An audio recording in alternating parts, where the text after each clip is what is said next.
தேவனுடைய விலையேறப்பெற்ற நாமம் மையப்படுவதாக.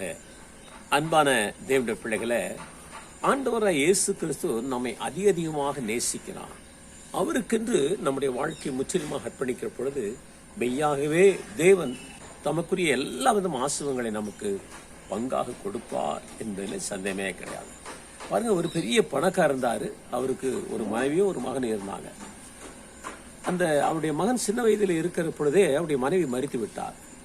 ஆகினாலே குடும்பத்தை அங்கே கவனித்துக் கொள்ளும்படியாகவும் மகனை பராமரிக்கும்படியாகவும் அந்த பணக்காரர் ஒரு பெண்ணை வேலைக்கு அமைத்திருந்தார்.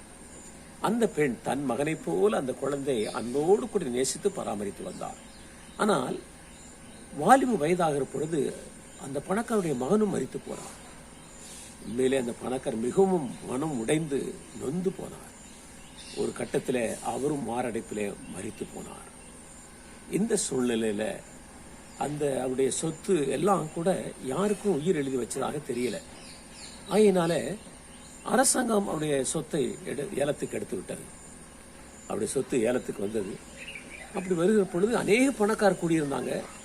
அங்கிருந்து விலையுயர்ந்த அநேக பொருட்களை ஏலத்துக்கு எடுத்தாங்க. ஆனா அந்த வீட்டில் சுவரில் ஒரு போட்டோ தொங்கியது. அது அந்த பணக்காரருடைய மகனுடைய போட்டோ. அந்த கூட்டத்தில், அந்த ஏலம் எடுக்கிற கூட்டத்தில் அந்த வயதான அம்மா, அந்த மகனை வளர்த்த வயதான அம்மா இருந்தாங்க. எல்லாரும் ஏலம் எடுத்த பொழுது அந்த அம்மா அந்த சுவரில் மாட்டியிருந்த போட்டோவை எனக்கு விடுங்கன்னு சொல்லி ஏலத்துக்கு கேட்டாங்க. அந்த போட்டோவை யாருமே விரும்பல. ஆகினாலே அது சொற்ப விலைக்கு அந்த அம்மாவுக்கு கிடைச்சது. அவங்க கொண்டு வந்து தன்னுடைய வீட்டில் அது பத்திரமாய் மாட்டி வைத்திருந்தார்கள். சில நாட்கள் பின்பாக அது மிகவும் தூசி அடைஞ்சதுனால அந்த போட்டோவுடைய கண்ணடையும் கழட்டி துடைச்சிட்டு இருந்தாங்க. அப்படி துடைக்கிற பொழுது அந்த போட்டோ பின்பக்கத்திலிருந்து ஒரு முக்கியமான தாள் கீழே விழுந்தது. அதை எடுத்து பார்த்தாங்க. அவங்களுக்கு ஒன்றும் புரியல. அதை கொண்டு பக்கத்தில் இருக்க அருகில் இருந்த வக்கீல்கிட்ட கொண்டு காட்டினாங்க.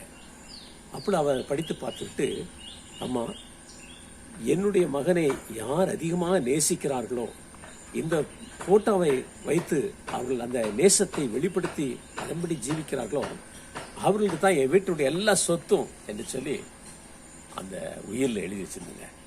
பாருங்க, அந்த அம்மா அந்த பையன் மரித்த போதும் அவனை அதிகமாக நேசித்தான். ஆகினாலே அந்த வீட்டின் அனைத்து சொத்துக்களும் அவருக்கே கொடுக்கப்பட்டது, அந்த அம்மாவுக்கு கொடுக்கப்பட்டது. அன்பான தேவனுடைய பிள்ளைகளை, பிதாவாகிய தேவன் நமக்கு ஒரு குமாரனை அனுப்பினார். அவர் சொல்றாரு, வேதத்தில் வாசிக்கிறோம், மத்தேயு 17:5 வாசிக்கிறோம், இவர் என்னுடைய நேசகுமாரன், இவரில் பிரியமாயிருக்கிறேன், இவருக்கு செவி கொடுங்கள் என்று வாசிக்கிறோம்.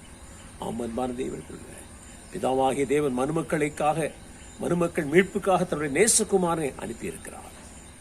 அவரின் மேல் பிரியமாயிருந்து அவருடைய வார்த்தைக்கு செவி கொடுத்து நாம் ஜீவிப்போமானால் மெய்யாகவே தேவன் கொடுக்கிற எல்லா ஆசீர்வாதங்களும் நம்முடையதாகும் என்பதில் சந்தேகமே கிடையாது. மேன்மையான ஆசீர்வாதங்களை பெற்றுக்கொள்ளும்படியாக நாம் கிறிஸ்துவுக்கு நம்முடைய வாழ்க்கை அர்ப்பணிப்போம். அவருடைய நாமம் இன்னும் இன்னும் மெய்ப்படுவதாக. ஆமென். ஜெபிப்போம். எங்களை நேசிக்கிறதான அன்பான தகப்பனே, நன்மையான வேலைக்காக நன்றி செலுத்துகிறோம்.